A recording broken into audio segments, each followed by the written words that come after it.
Evidence evidently clearly indicates that long-term marijuana use can lead to addiction.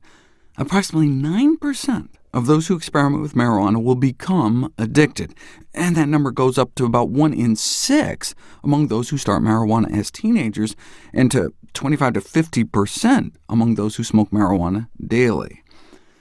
By addiction, what they're talking about is like the colloquial definition, an acquired, chronic, relapsing disorder that's characterized by a powerful motivation to continually engage in an activity despite persistent negative consequences.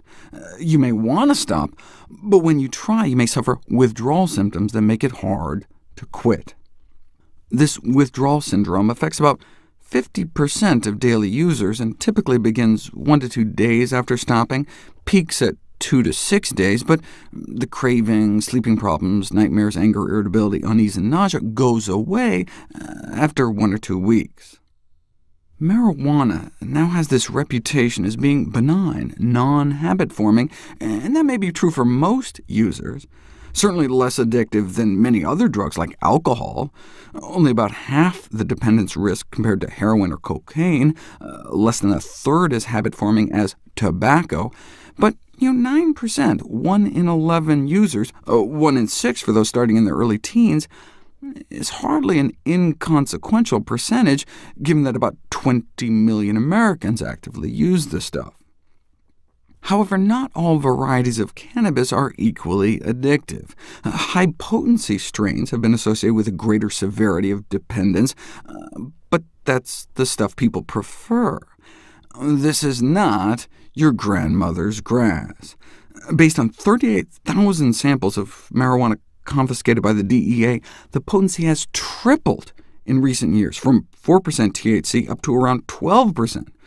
With Denver and California now up around 15, and Seattle pushing 20. That's 15 times more powerful than pot from the 70s, so like 15 joints all rolled up into one.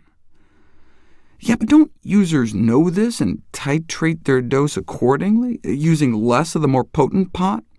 Yes, but they don't compensate fully, and so do end up getting higher doses, perhaps reflected in the increase in emergency room visits in Colorado for marijuana intoxication after legalization. Parallels have been drawn with the tobacco industry, intentionally boosting nicotine levels of their products to make them more addictive, but where that analogy breaks down is in the consequences of that addiction. Every year, tobacco kills 25 times more people worldwide than all illicit drugs combined. Alcohol kills about 10 times more, and cannabis alone probably contributes little to overall mortality, at least. So one has to consider the outcomes of substance dependence. Caffeine can be addictive too, but if it gets you to drink more green tea, then great.